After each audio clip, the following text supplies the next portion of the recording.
কাঁচা কুমড়ো ছাড়ানো হচ্ছে, যেটা হচ্ছে খুবই আঠালো হচ্ছে, যার জন্য ছাড়াতে একটু অসুবিধা হচ্ছে। হাতে ধরা যাচ্ছে না, স্লিপ খেয়ে হাত থেকে বেরিয়ে যাচ্ছে।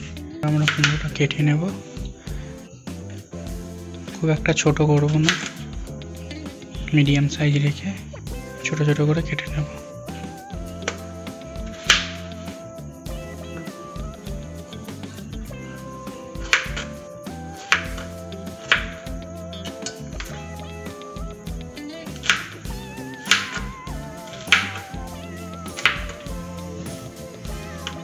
কুমড়ো কেটে নেওয়া হয়েছে,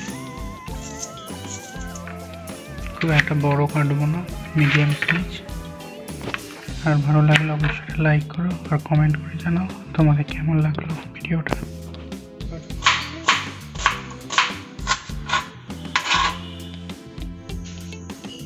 দেখতে পাচ্ছ চিংড়ি মাছ ছাড়িয়ে রাখা হয়েছে।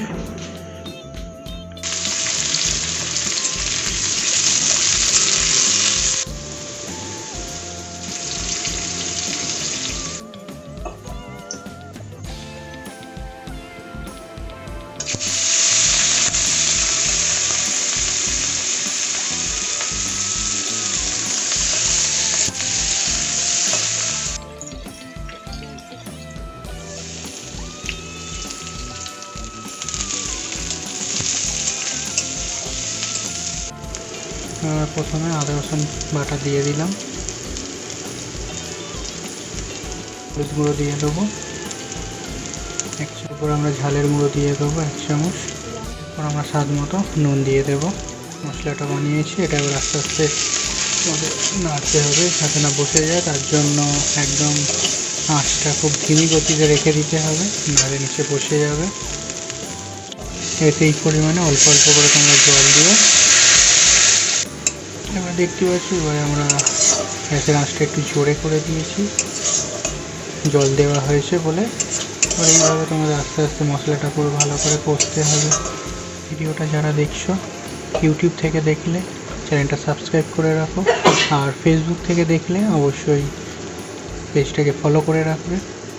পরিমাণ চিনি দিয়ে দেবো স্বাদ মতো। মশলাটা যখন দেখবে তেল ছাড়ছে মশলাটা, এখন আমরা একটা ধনে গুঁড়ো দিয়ে দিলাম, তারপরে আমরা দিয়ে দেবো ঘরে বানানো স্পেশাল মশলা। ভালো করে উল্টে পাল্টে মিক্স করতে হবে। ভেজে রাখা যে চিংড়ি মাছটা সেটা দিয়ে দেবো। এবার সমস্ত জিনিস একসাথে আমাদের ভালো করে নাড়াচাড়া দিতে হবে। আর 70% অলমোস্ট হয়ে গেছে, আর কিছুটা বাকি আছে। এখন আমরা এর উপরে জল দিয়ে দেব সিদ্ধ হওয়ার জন্য। বুঝতে পারছো,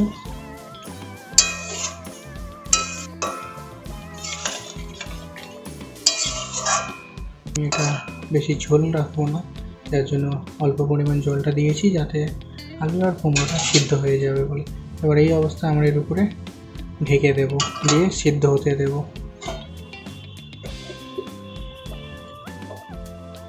এবার এই অবস্থায় তোমাদের 5 থেকে 10 মিনিট লাগবে, যেহেতু ছোটো করে কাটা ছিল আলু, তাই তাড়াতাড়ি সিদ্ধই হয়ে যাবে। চলো, সিদ্ধ হয়ে যাওয়ার পরে দেখাচ্ছি তোমাদের কেমন হয়েছে। তো এবার আমরা দেখে নেব সিদ্ধ হয়েছে কিনা।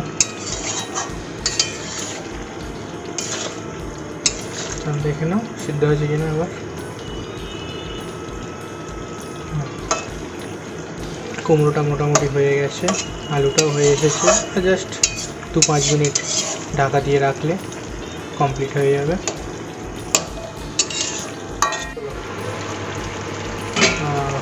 আমাদের এখন মোটামুটি সিদ্ধ হয়ে গেছে। এবার যে হালকা যে রসটা আছে দেখতে পাচ্ছ, এটা তোমরা চাইলে রাখতেও পারো বা নাও রাখতে পারো, সেই অনুযায়ী তোমাদের মাছ রসটা একটু হালকা ফুটিয়ে নিতে হবে।